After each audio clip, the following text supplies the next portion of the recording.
that says that nuclear wars cannot be won, therefore they should never be fought.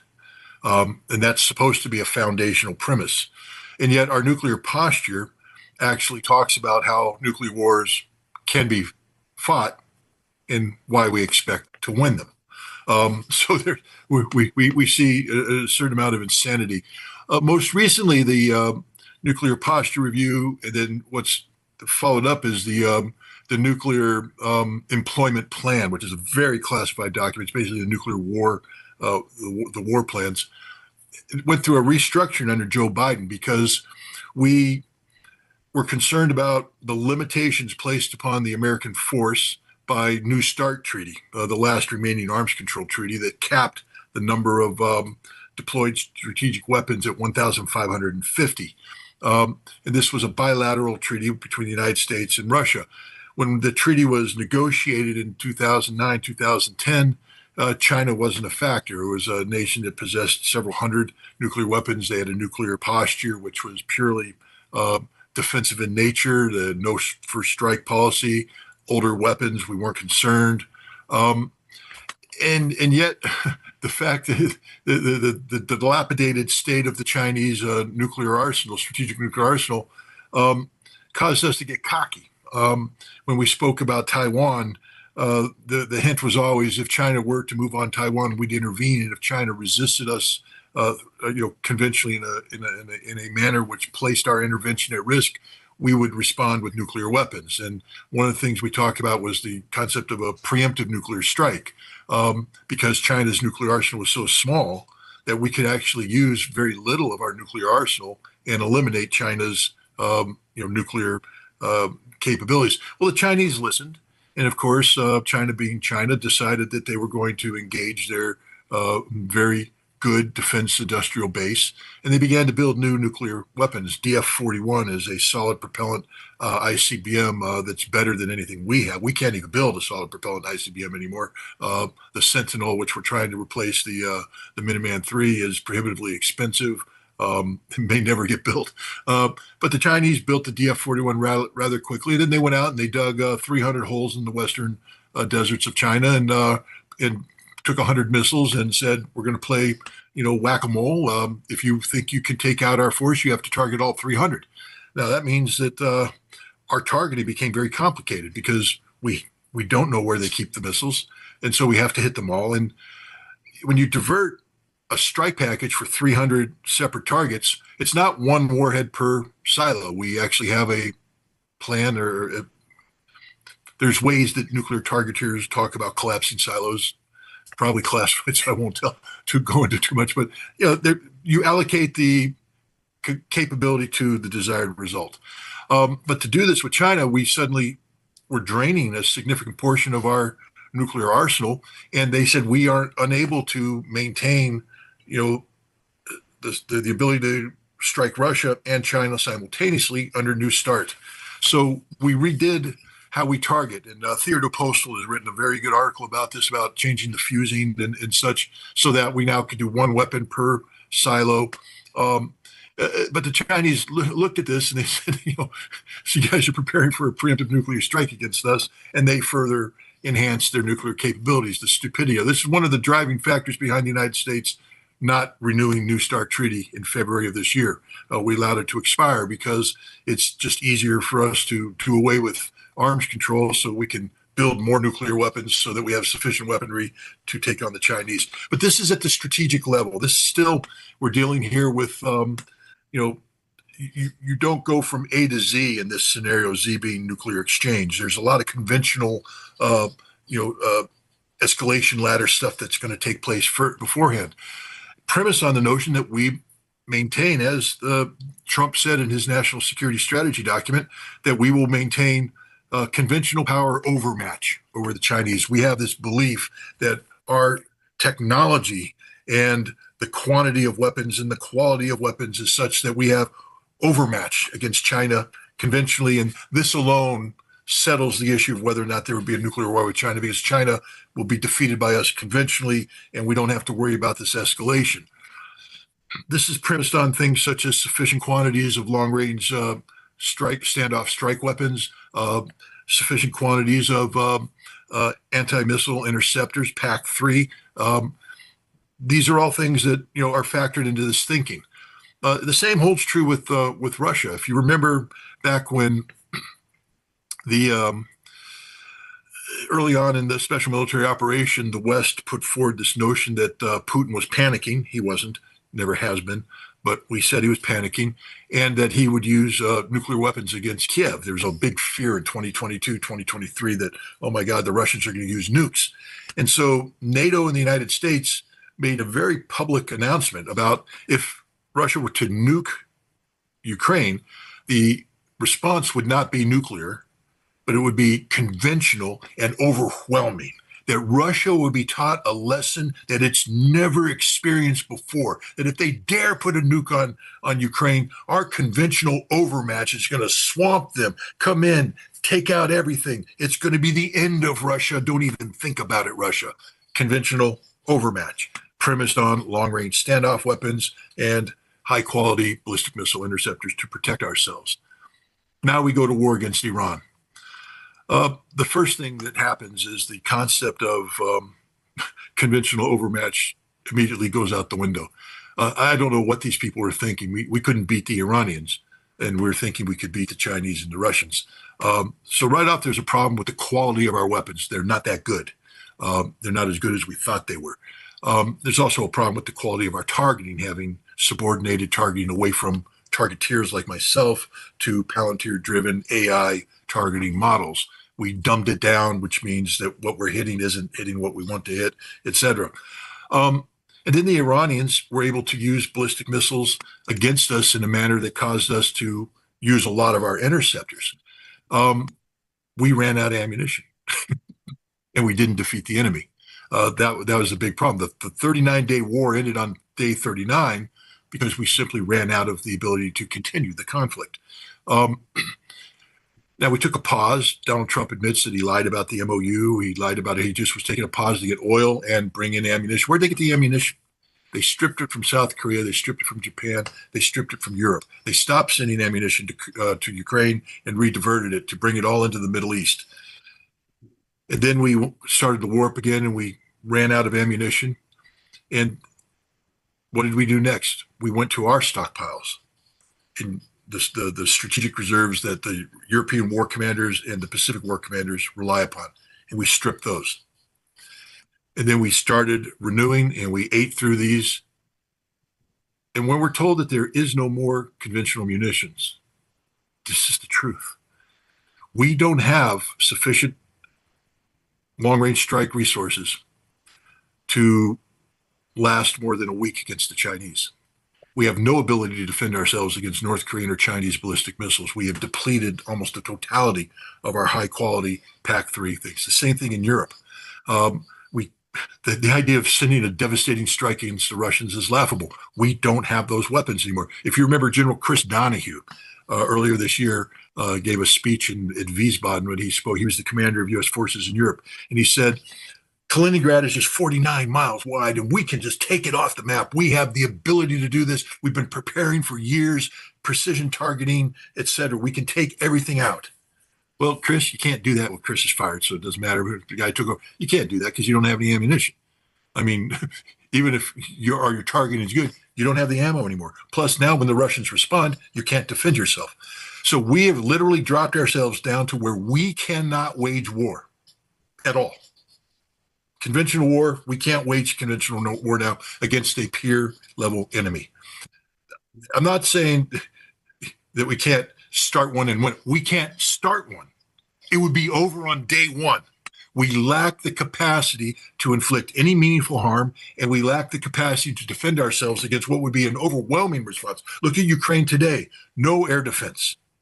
And it's just, could you imagine Europe being laid naked like this? And this is exactly what happened to Europe. They cannot defend themselves. Taiwan, there's no defense. Japan, there's no defense. South Korea, there's no defense. We have taken it all away. So now that Donald Trump has to acknowledge we don't have any ammunition, what do? We redo the nuclear posture. We are lowering the threshold for the use of tactical nuclear weapons, so that early on now in any campaign against China or Russia, where we would normally be using long-range standoff conventional weapons, we're going to go nuke early because we have no other option. So if we get into a shooting match with Russia over, say, Kaliningrad or the Baltics, or we get into a shooting match with China over Taiwan, we are going to be starting the war with tactical nuclear weapons because that's all we have left. That's it. And I just want people to understand that at no time has the Pentagon ever had a war game where we simulate the use of tactical nuclear weapons where it doesn't escalate rapidly to a general nuclear exchange where all humanity dies. And this is where we're at. This is the insanity of the moment. This Iran conflict has actually created an existential crisis for the world. So now we come back to what happened in February of this year, the termination of New START. There's been no desire, and Joe, you know me. This has been my passion. New START, keeping New START alive. I put everything I had into this. 2024, I made it part of, and I'm pretty proud because in 2024, because of the work we were doing, we actually got Donald Trump to say these things about nuclear weapons that were smart. Like, I don't want to start a nuclear war. These are the things I'm going to do. And it was like, wow, there's a response. There might be a chance here. Turns out there's no chance. The Russians have no interest. I went to Russia thinking that I was going to be able to engage on nuclear disarmament and was put in my place by the Russian government that said we're just not interested in this topic at this time. And the Chinese have just been reticent against having any conversation about nuclear disarmament. They say that's a bilateral problem between the United States and Russia. Sort it out, and then we'll come in. This can't be allowed to continue. And I'm going to re-engage on this issue because we have to have arms control now. It's more important now than ever. I liken this scenario, the situation we're at right now, to the situation that exists in the late 70s, early 80s regarding intermediate nuclear forces. When the Soviets deployed their SS-20s and we responded by sending Pershing IIs and ground-launched cruise missiles into Europe, we were at hair trigger from imminent death. The reason why we suddenly decided that arms control was good is because everybody woke up one day and went, we're all going to die. All it takes is one mistake, one hiccup, and we're 7 minutes away. A Pershing II launched is 7 minutes away from hitting Moscow, which means there's no time for Moscow to react if an accidental launch takes place or if they detect a radar finding that turns out to have been wrong. This scared everybody. The Russians in 1983, Able Archer, put their SS-20 force on nuclear alert. It means the SS-20s were out in the field ready to launch against Europe any hiccup. That's how close we came to dying. And the people said, we can't do this. We signed the INF Treaty and we got rid of these weapons. This is the moment now that we're at. We have to get collective recognition, and China has to wake up to this too. Collective recognition that we have to find a way to bring arms control back in to stop this insanity. We can't have a situation where a major power like the United States has said we will use tactical nuclear weapons early on in a conflict. This is insanity. So the good news is I was introduced to the Chinese military attachés in Washington, D.C. and had a conversation with them. And the colonel responsible for arms control wants to talk and is talking about going to China and beginning to have the dialogue about this. Not negotiations. I'm not a U.S. government official, but this is unique that China is now saying, hey, we might want to actually explore concepts pertaining to arms control. And maybe the Russians will wake up on this as well. And who knows, maybe the Trump administration will finally grow a brain cell and decide that rather than committing collective suicide, maybe arms control that created a scenario where we wouldn't have to consider using tactical nuclear weapons early on in a conventional conflict. Maybe we wouldn't have to go down that route. So anyways, that was my article in a nutshell. Into Russian territory, and Russia was threatening that it could lead to a nuclear war. And it didn't happen. Are we in a more dangerous situation now, my question, than we were at that time when Biden was first threatened? Let's revisit this and talk about just how dangerous that time was. Because you're right, you were there. You remember the conversation we had with the staffer of it was actually with the principal. I won't use his name because he hasn't given us permission to use his name, but a very senior member of the party not in power. And he talked about the briefing that he had received, that they had collectively received about, from the CIA, are the Russians bluffing? And that was the question I said, are the Russians bluffing? Because the Washington Post was saying the Russians were bluffing. And I said, is this what you got? He said, no. The CIA actually said the Russians aren't bluffing and that there was a greater than 51% chance that there would be a nuclear war by the end of this year. But he said, that's not the scariest thing. The scariest thing was that in the same room were the Biden administration officials. And when everybody looked at them, they went, yeah, nuclear war. We're ready. I mean, that's scary. And then you reflect on what Rear Admiral Buchanan, the J5, the nuclear plant for Strategic Command, said in November, late November, at a CSIS meeting in Washington, D.C. during the question and answer period, um, asked about the Russians and the Russians making nuclear, new nuclear posture, et cetera. He said that we are ready to have a nuclear exchange with Russia and win.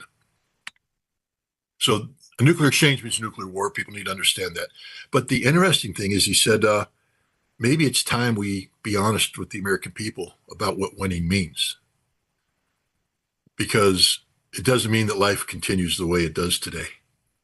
A nuclear war, even one which we won, means the end of America. It means the end of the constitutional republic because martial law will be declared. There will not be the infrastructure that we're used to. Life will be hell on earth. Literally, what the Biden administration decided is that in order to save America, they would have to destroy America. And they were ready to do it. That's pretty damn dangerous, Joe. That's a very, very, very dangerous situation. So now, is today more dangerous than that? I think we're at the same situation, the same level of insanity, because what the Trump administration is saying is that they are prepared to use nuclear weapons early on against Russia and China, and that they feel that this will be what's needed to achieve victory. So we're going to use these nuclear weapons, and if we use enough of them early on, because that's what this posture is about, not just using nuclear weapons earlier in the escalatory ladder, but to use enough of them early on that we win.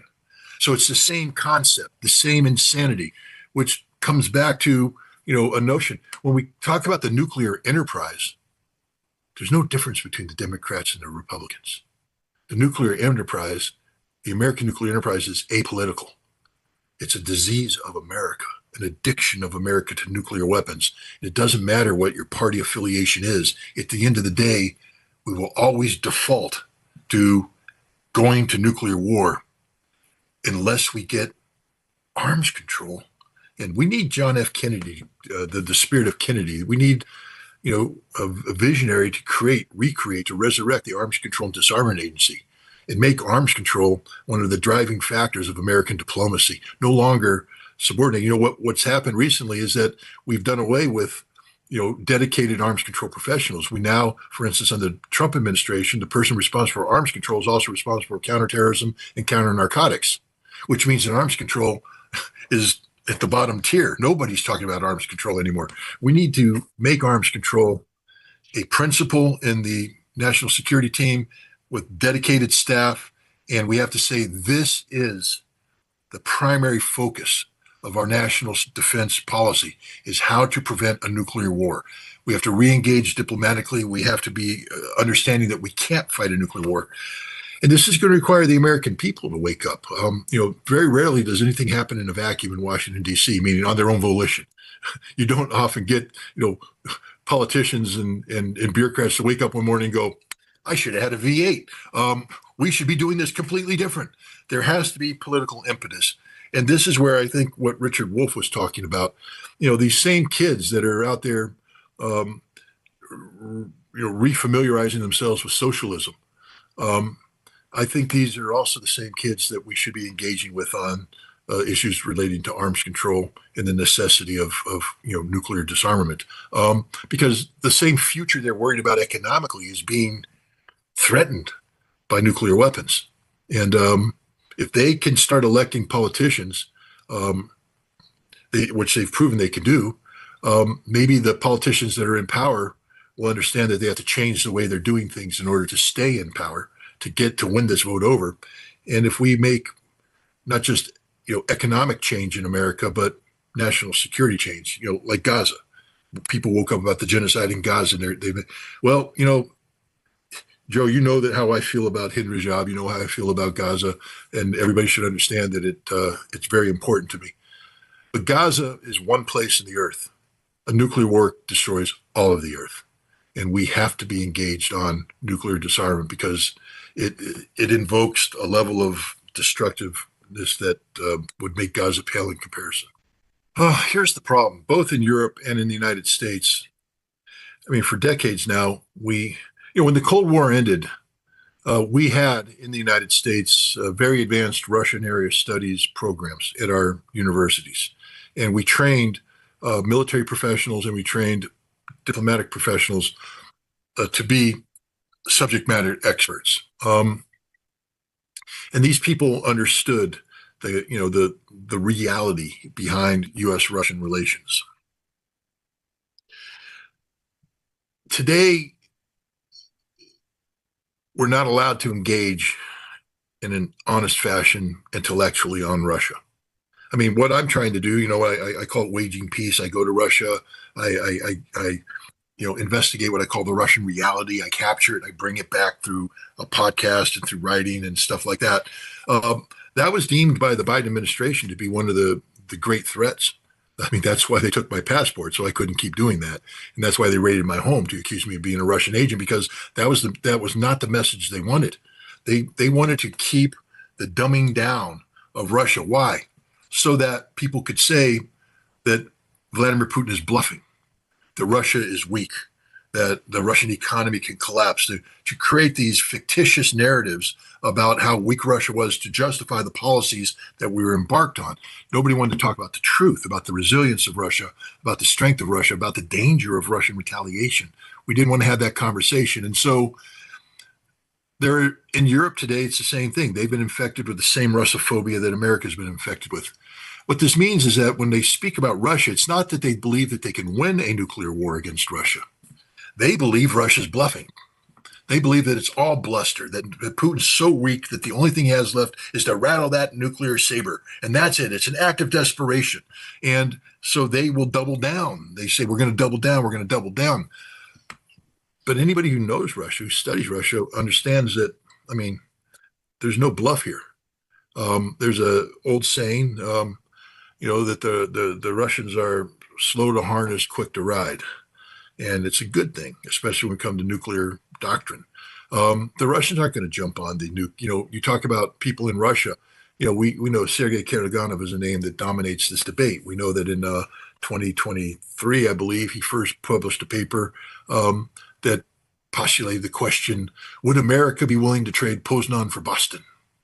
Meaning that if Russia was to launch a nuclear weapon against the Polish city of Poznan, would the United States retaliate knowing that Russia would take out Boston?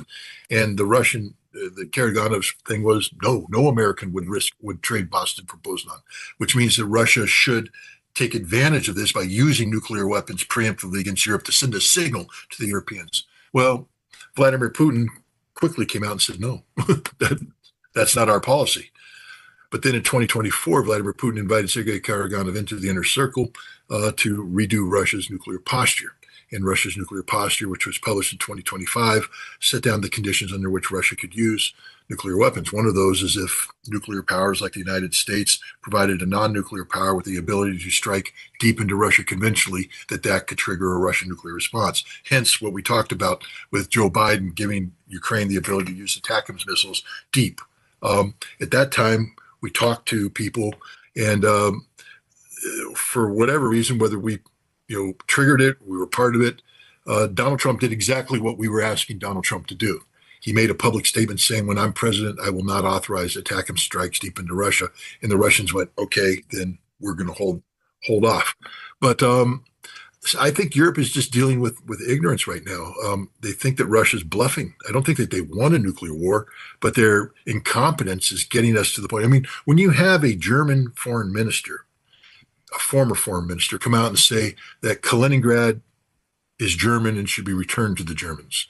When you have Lithuanians saying we can take Kaliningrad, it's just, wait, do you guys understand that the Russians aren't bluffing and this would trigger a conflict that would turn nuclear? this is the danger. This is the absolute danger we have is ignorance. And you said we have a lot of work to do.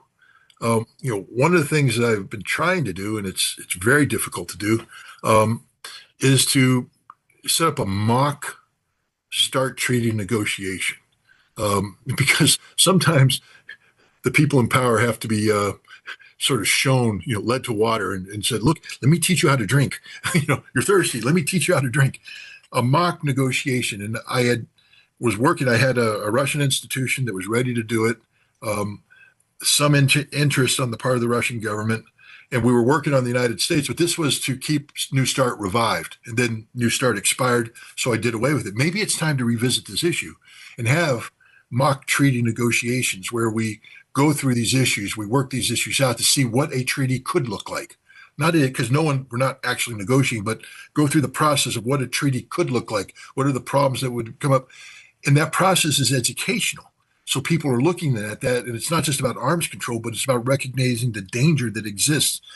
We need to get the European population engaged on this as well. Remember, one of the things that drove INF was the German people coming out in the streets and basically collapsing a government over the INF issue. There were other issues as well, but this was a big deal. In 1982, America put 1 million people into Central Park. June 24th, 1982, 1 million people in Central Park about arms control, supporting arms control. We need this kind of reawakening today. We need people to come out and send a message to their people. And you say you don't want to be alarmist. I mean, the point is, though, Joe, Too alarming. I'm not going to sit here and say that there's going to be a war tomorrow, but if there is, we're all dead. At what point in time in the risk management that goes on in day-to-day life, do we find this acceptable? And it just, any accident that could happen, any mistake could lead to a crisis where the United States says, oh, we need to use tactical nuclear weapons up front. That's the end of the world at that point in time. What is the percentage that can happen? I don't know. But if there's any percentage that can happen, that's unacceptable. We need to take that percentage to zero, and that can only be done through effective arms control. One is apathy, just the apathy of a citizen that's no longer engaged. I mean, what are we defending? What are we afraid of losing? And when people, don't identify with something, if something's not worth defending, then threats against that don't matter. People also today have the ability to escape into an artificial reality through the internet, through social media, through artificial intelligence. Back in the 80s, you didn't have that. There was no email. You wrote a letter, put it in the post box, and then you waited a week to get a letter back.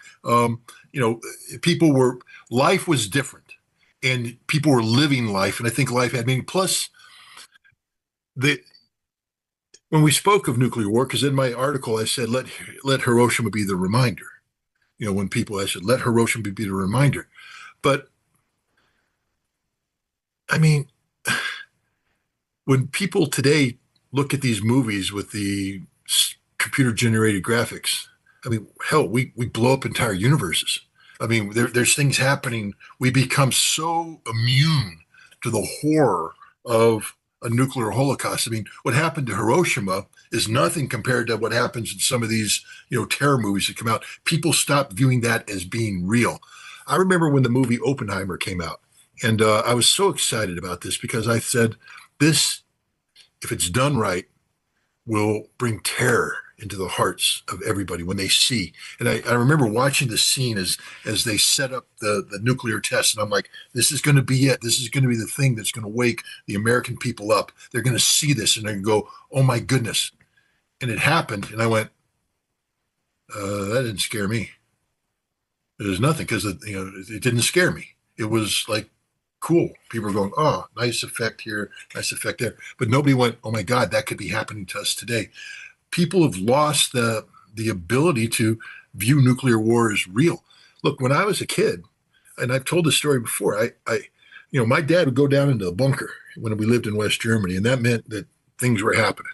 and he would tell my mom, they had a code word, The Last Babylon, which is the name of a book that was published in the 1950s, 1960s about nuclear war. And if he called my mom and said The Last Babylon, that meant that he was going to the bunker and maybe it's time to get the kids together and start looking at family photo albums because bad things could happen and we may not wake up in the morning, kind of stuff. And I remember one time there was an The Last Babylon moment. I think it happened twice when we were in Germany. And the next morning, of course, we were live, so we had to go to school. Now imagine going to school, knowing that your dad's in the bunker and that means the world's going to end. And so you're going to school and everything. Now, I played football at that time, and I remember going out for football practice, and the A40 highway was going by, and trucks would go by, and the sun would hit the rear view mirrors, and you get that flash. And so I'm sitting there trying to focus on football, and I come in, and all of a sudden you see that flash, and the first thing in my mind was, "Oh, damn, that's it." And then you're looking, and you're like, "Okay," but the adrenaline. I mean, it wasn't good adrenaline; it was terror. I hated that, but we need that today. We need every American to live in terror and understand what it means. The concept of that flash turning into the thermonuclear explosion that immediately consumes you and everything around you, and you're gone forever. There's nothing left. And that when it happens, if you live, you don't want to live. Like we have to find a way to. This is why I was trying to make a movie called 38 Minutes, and I'm going to revive this project now because I stopped it again because the goal of 38 minutes. 38 minutes is the time frame that the people of Hawaii, remember that when they got the missile launch warning. Yes. And for 38 minutes, they thought they were all going to die. I mean, people were literally panicked running around because missiles were inbound. This is real. This is not a drill. And they're going, where can we go? Jim Carrey famously talks about getting a phone call from his producer. And she said, do you want to meet? And he said, I'm not going to spend the last 10 minutes of my life. Okay, he said, I'm going on the beach and I'm just going to sit there and watch life before life ends. We have to capture that. We have to bottle that. We have to bottle that fear that those people felt and get it out to the American public. So I'm going to revive this project. I don't know how I'm going to do it, but we have to train people to be afraid of nuclear weapons because they're not today. They're just simply not. They don't think it's real. They think it's it's a bluff. They can't comprehend because it's so insane, Joe. It's, during the Cold War, we experienced, the Soviet Union, the Soviet threat, the ideological threat, better dead than red, kill a commie for mommy, Sputnik. And so there was sort of a logic behind Armageddon. We understood, we didn't agree with it, but we understood that this was real, that this is really happening. And we understood why it was happening. But then the Soviet Union collapsed.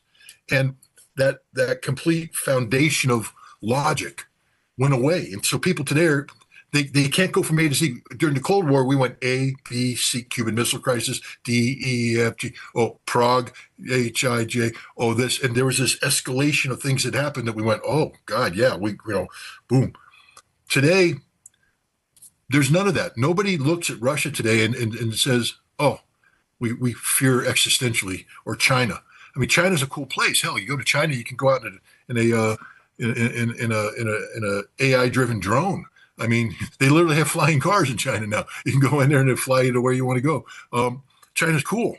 High-speed trains, all this cool stuff. Nobody's looking at China going, they have DF-41s, the most advanced ICBMs possible, that if fired, one DF-41 would take out the west coast of the United States.